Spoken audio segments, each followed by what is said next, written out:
Hello, and thanks for joining us for B-Sides Pittsburgh 2026 Speaker Series. My name is Justin Leapline, and I'm one of the hosts of the Distilled Security podcast. Today, I have with me Diptendu Kar. Diptendu, could you introduce yourself and discuss a little bit about your talk? Yeah, sure.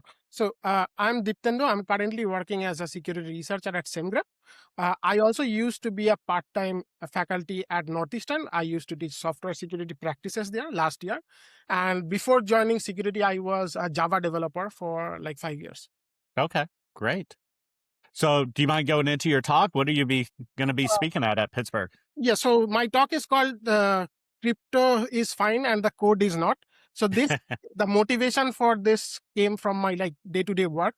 So as a security researcher at Semgrep, we are dissecting CVEs every day and mapping it to Semgrep rules. Like we go through every type of CVEs like SQL injection, SSRF, and within that, we also come across cryptography related CVEs, right? And the thing I noticed specifically is that, yes, there are specific, like we relate cryptography to math, but when going through the CVEs, I saw that, yes, there are math-related vulnerabilities, but the proportion of them are like very low. Most of them are like implementation-related, which is like code-related issues, right? Yeah. So that became the motivation, and what I have made that into is kind of like a CTFE talk, like where I designed the CTFs using the same vulnerable library that I found, and on the spot we are going to like interact with the audience and go exploit the application, basically the CTF application using that. Gotcha. Yeah. And I think that's a great talk. I know back in my early security career, it was always a rule, don't implement your own crypto library, because nobody, like, unless you know what you're doing, you could really screw it up. And, there's been a bunch of times as you, going through the CVEs, know why that's a rule and everything like that. Because if...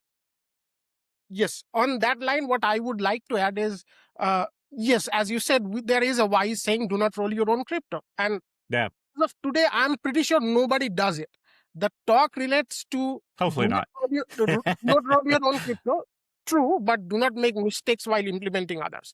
So these like arise from like missing checks here and there, like using the wrong algorithm, those kind of vulnerabilities. This has nothing to do with math.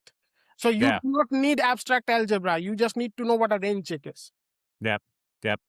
Absolutely. Yeah. Something in and around the key, using weak keys, all that stuff. Yeah.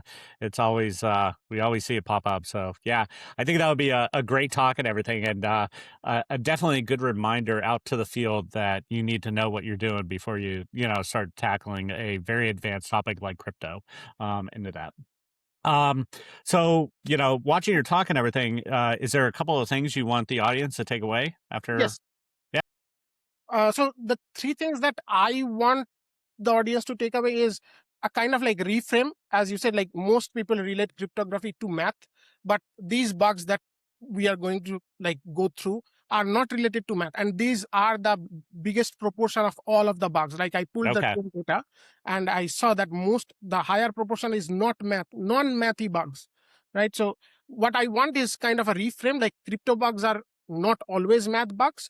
Most of these are like missing checks, as I said, and these are like ordinary code failing in ordinary ways, right? So this is one thing, like a reframe that not all of them are math bugs. So stop treating like it's a black box you're not allowed to touch. You can touch it. Yeah. Right? The other thing is like there is an asymmetry, right? So when we exploit the CVEs, when we exploit the applications, the break is very catastrophic. Like you can I will show like a signature bypass vulnerability. You can forge any signature basically, right? That is a catastrophic bug, but the fix is like 3 lines. Right, exactly. Right. So once you have seen the fix, you know what a good code looks like, and it is something you can like catch in normal code review from that day onwards. And the third one is like, this is not like history. It is not like CVEs from 2021, 2022 or something like that. Like we have same bugs, new libraries shipping in 2026. Gotcha. There is a closing section which I call it deja vu because it keeps repeating. And that is why it is exactly worth learning, because if it repeats, then we can do something about it. And we should fix it before it ships. Yeah, absolutely. Yeah, and that's a good reminder that, it's not just WEP way back in the days, of a classic failure of crypto implementation gone bad. It's happening now, and this is why we need to focus on that and everything. Okay, great. Um, yeah, that sounds like an awesome talk, and definitely encourage our audience to go check it out. That'll be a great reminder, and actually, I'm looking forward to seeing it as well. On a side note, what else are you looking forward to at B-Sides Pittsburgh? So this is going to be my first time at Besides Pittsburgh. I've never Oh, been there. nice. So Yeah. I am kind of like excited because I heard that the location is very good, which Yes. should see. And also, I am interested in going to the ICS village. I saw in the website there is going to be an ICS village. I have Oh, yeah. I have no idea what that looks like. So that is what is interesting to me because I have never worked on that domain. I want to see that, Okay. as well as like AI security is a hot topic. So I want to attend those talks as well. Yeah, absolutely. Yeah, there'll probably be one or two talks on AI of something in that nature.